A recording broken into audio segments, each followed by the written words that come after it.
ओम नमो भगवते वासुदेवाय। प्रिय भक्तजनों, आज हम मोहिनी एकादशी व्रत की कथा का श्रवण करेंगे।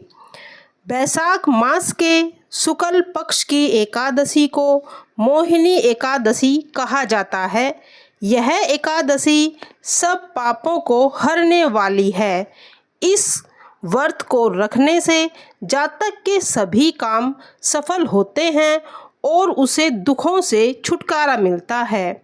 मोह से छुटकारा पाने की कामना रखने वाला इंसान के लिए यह बहुत उत्तम व्रत है। मोहिनी एकादशी पूजा विधि। व्रत के दिन व्रतधारी को सुबह ब्रह्म मुहूर्त में उठकर सभी दैनिक कार्य स्नान आदि करके पूजा स्थल पर बैठ चौकी रखें।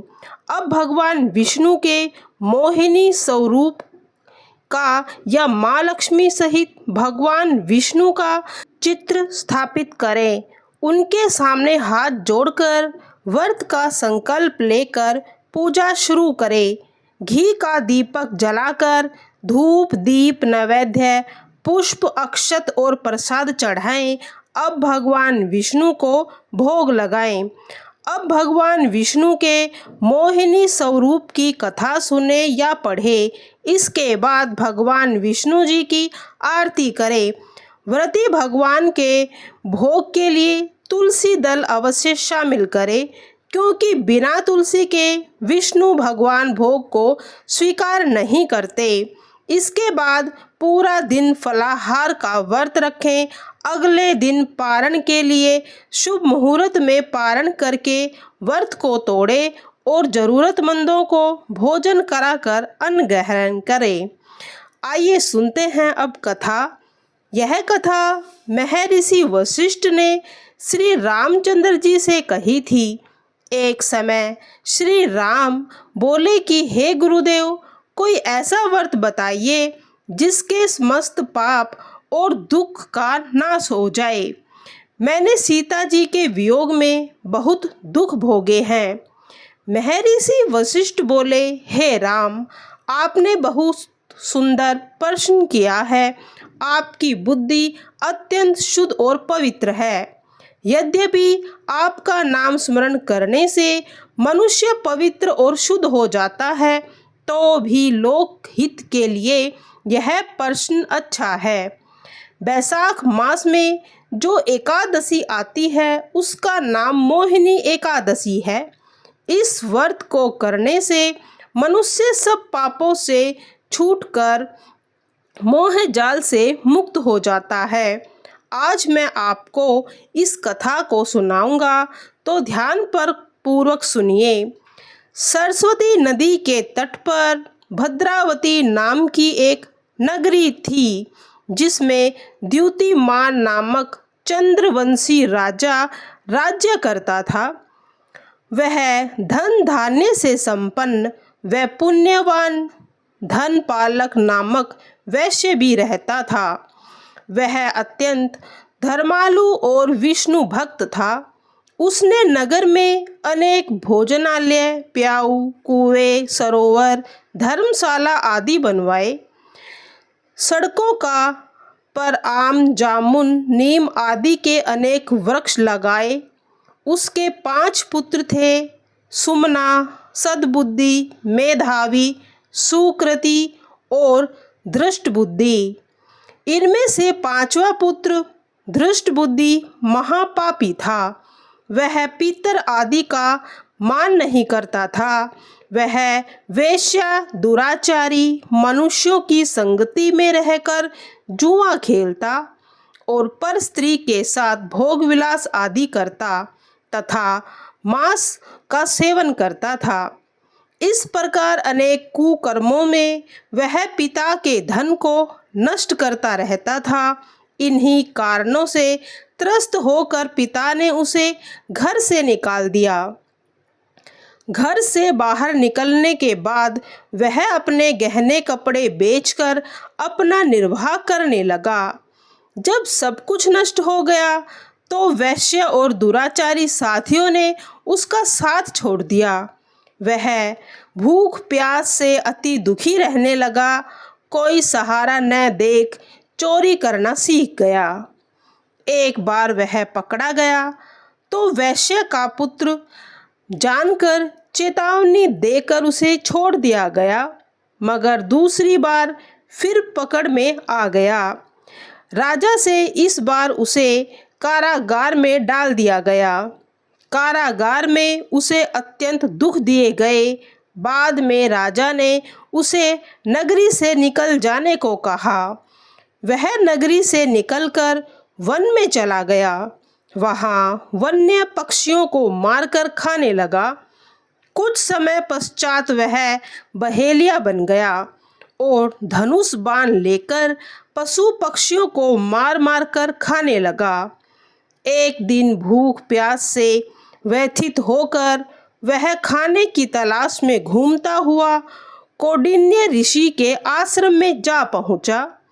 उस समय बैसाख मास था और ऋषि गंगा पर स्नान करने आ रहे थे।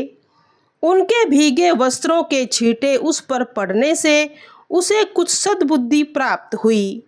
जब कौंडिन्य ऋषि ने हाथ के आगे हाथ जोड़कर कहने लगा कि हे मुनि, मैंने जीवन में बहुत पाप किए हैं। आप इन पापों से छुटकारा पाने के लिए कोई उपाय बता दीजिए। उसके दीन वचन सुनकर मुनि ने प्रसन्न होकर कहा कि तुम बैसाख मास के शुक्ल पक्ष की मोहिनी एकादशी का व्रत करो, जिससे तुम्हारे समस्त पाप नष्ट हो जाएंगे। मुनि के वचन सुनकर वह अत्यंत प्रसन्न हुआ और उसके द्वारा बताई गई विधि पूर्वक उस व्रत को किया।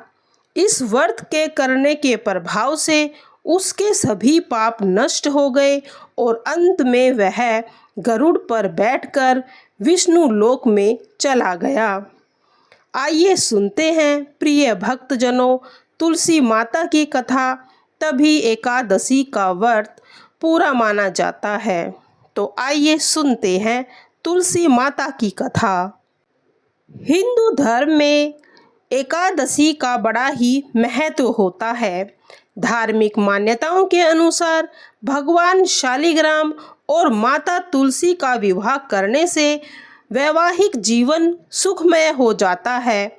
इस दिन पावन विधि विधान से पूजा अर्चना कर माता का विवाह किया जाता है और कथा पढ़ी जाती है। जलंधर नाम का एक पराक्रमी असुर था, जिसका विवाह वृंदा नाम की एक कन्या से हुआ। वृंदा भगवान विष्णु की परम भक्त थी और पतिव्रता भी। इसी कारण जलंधर अजय हो गया। अपने अजय होने पर जलंधर को अभिमान हो गया और वह स्वर्ग की कन्याओं को परेशान करने लगा। दुखी होकर सभी देवता भगवान विष्णु की शरण में गए और जलंधर के आतंक को समाप्त करने की प्रार्थना करने लगे। भगवान विष्णु ने अपनी माया से जलंधर का रूप धारण किया और छल से वृंदा के पतिव्रत धर्म को नष्ट कर दिया। इससे जलंधर की शक्ति छिन्न हो गई और वह युद्ध में मारा गया। जब वृंदा को भगवान विष्णु के छल का पता चला तो उसने भगवान विष्णु जी को पत्थर का बन जाने का श्राप दे दिया। देवताओं की प्रार्थना पर वृंदा ने अपना श्राप वापस ले लिया, लेकिन भगवान विष्णु वृंदा के साथ हुए छल के कारण लज्जित थे। अतः वृंदा के श्राप को जीवित रखने के लिए उन्होंने अपना एक रूप पत्थर के रूप में प्रकट किया, जो शालिग्राम कहलाया। भगवान विष्णु को दिया गया श्राप वापस लेने के बाद वृंदा जलंधर के साथ सती हो गई थी। वृंदा के राख से एक तुलसी का पौधा निकला। वृंदा की मर्यादा और पवित्रता को बनाए रखने के लिए देवताओं ने भगवान विष्णु के शालिग्राम रूप का विवाह तुलसी से कराया। इसी घटना को याद रखने के लिए प्रतिवर्ष कार्तिक शुक्ल एकादशी के दिन तुलसी और शालिग्राम का विवाह कराया जाता है। शालिग्राम पत्थर गंडकी नदी से प्राप्त होता है और भगवान विष्णु ने वृंदा से कहा कि तुम अगले जन्म मंप तुलसी के रूप में प्रकट होंगी और लक्ष्मी से भी तुम मुझे अधिक प्रेयसी रहोगी। तुम्हारा स्थान मेरे शीश पर होगा। मैं तुम्हारे बिना भोजन ग्रहण नहीं करूँगा। यही कारण है कि भगवान विष्णु जी के प्रसाद में तुलसी को अवश्य रखा जाता है।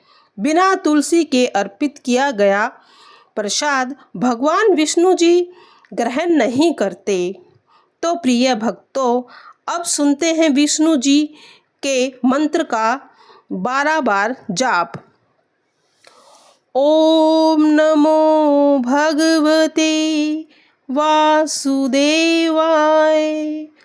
ओम नमो भगवते वासुदेवाय। ओम नमो भगवते वासुदेवाय। ओम नमो भगवते वासुदेवाय।